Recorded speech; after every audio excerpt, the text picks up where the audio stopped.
19 का कहर पूरे देश में मौत बनकर बरपा है। बिलासपुर में भी इस वायरस ने अपना तांडव मचा रखा है। रोजाना इसकी जद में आकर लोग अपनी जान गंवा रहे हैं। अस्पतालों में बेड की किल्लत है, कमी है, ऑक्सीजन की कमी और रेमडेसिविर की मारामारी है। वैसे सरकार के दावे कुछ और ही हैं, लेकिन जमीनी हकीकत इसके बिल्कुल उलट है। रिपोर्ट देखिए आप।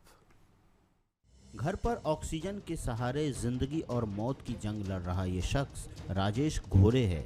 इनको गंभीर हालत में परिजनों ने अपोलो अस्पताल में सीटी स्कैन कराया तो लंग्स में इन्फेक्शन पाया और कोरोना रिपोर्ट भी पॉजिटिव आया। लिहाजा हालात को देखते हुए मरीज को एडमिट करने को कहा गया, लेकिन बेड नहीं होने का हवाला देकर इन्हें अस्पताल से चलता भी कर दिया गया। अब अपनों को बचाने के लिए मरीज के परिजनों को कहां कहां भटकना पड़ा, जरा उनकी आप बीती भी सुन लीजिए। और फिर उसके बाद उनको सुबह हम लोग सिम्स ले गए RT-PCR कराने। RT-PCR में भी वहाँ आने पे और CT स्कैन रिपोर्ट दिखाएं तो वहाँ बोले हम लोग भर्ती कर लीजिए, तो वहाँ भर्ती नहीं किए। यहाँ बोले बेड खाली नहीं है। फिर हमने जिला हॉस्पिटल में पता किया, वहाँ भी जी बेड खाली नहीं था। ऑक्सीजन सिलेंडर व्यवस्था की और मरीज को दिए। आज हमारी मरीज की स्थिति ये है कि पूरे परिवार के बीच में रहते हुए वो होम आइसोलेट है।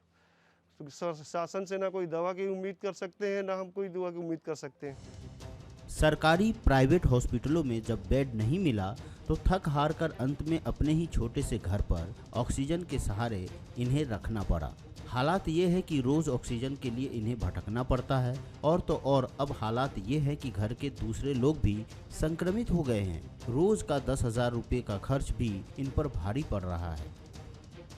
अब जरा दूसरी तस्वीर भी देख लीजिए। एम्बुलेंस के भीतर लेटा ये कोरोना पीड़ित राम शरण कश्यप है। बेड, ऑक्सीजन और रेमडेसिविर इंजेक्शन की तलाश में इनके परिजन जांजगीर जिले के बलौदा से बिलासपुर पहुंच गए, लेकिन यहां भी गंभीर मरीज को लेकर भटक ही रहे हैं। जब हमारे संवाददाता उमेश मौर्य ने इनसे पूछताछ की तो व्यवस्थाओं की पोल खुल गई। ऑक्सीजन में बेड तो सभी जगह वैसे कमी है, पूरा अपने जांजगीर में भी है बेड का कमी। मतलब पेशेंट लोग पूरा इधर उधर भटक रहे हैं। और रही बात इंजेक्शन की, तो ज़रूरत है उनको भी नहीं मिल पा रहा है। ये पूरा काला बाजारी चल रहा है। 15-20 हज़ार कोई बोल रहे हैं, जिसके पास है छुपा के रखे हैं।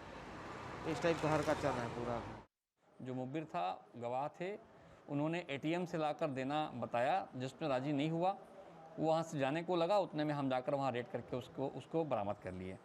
बरामद करने के दौरान उसके पास एक रेमडेसिविर इंजेक्शन, 53,000 की जो बिक्री रकम थी और एक एक्टिवा जो वो घटना में प्रयुक्त करते थे। उसके साथ ही स्टार चिल्ड्रन हॉस्पिटल का जो 2 परिचय पत्र, जो एक रेजिडेंट मेडिकल अफसर का था जो डॉक्टर दिनेश कुमार के नाम था सनाड्य, और दूसरा एक नर्सिंग स्टाफ थे, उसका नाम द्वारिका। इस तरह से दोनों को बरामद करके हम थाना ले आए। अब जरा अस्पतालों की भी जमीनी हकीकत देख लीजिए। ये जिले का सबसे बड़ा सरकारी अस्पताल सिम्स है। यहाँ बेड की इतनी किल्लत है कि मरीज को बाहर ही जमीन पर लेटने को मजबूर होना पड़ रहा है। जिसको जहाँ जगह मिली उसको उसी हालत में ऑक्सीजन लगाकर इलाज शुरू कर दिया गया है। कहने को तो यहाँ 70 कोविड और 10 आइसोलेशन बेड हैं, लेकिन बढ़ते मरीजों की संख्या की वजह से एक भी बेड खाली नहीं है। ऐसे बहुत से मरीज हैं जिनको हम बेड देने में असमर्थ हो जाते हैं।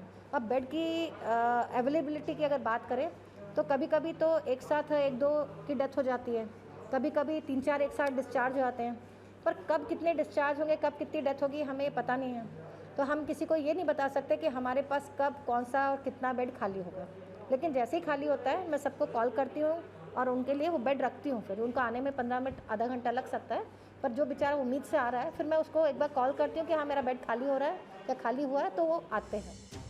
अपनों को खोने का गम और उससे भी कहीं ज़्यादा उन्हें आखिरी बार नहीं देख पाने का ये गम तस्वीरों में देखा जा सकता है।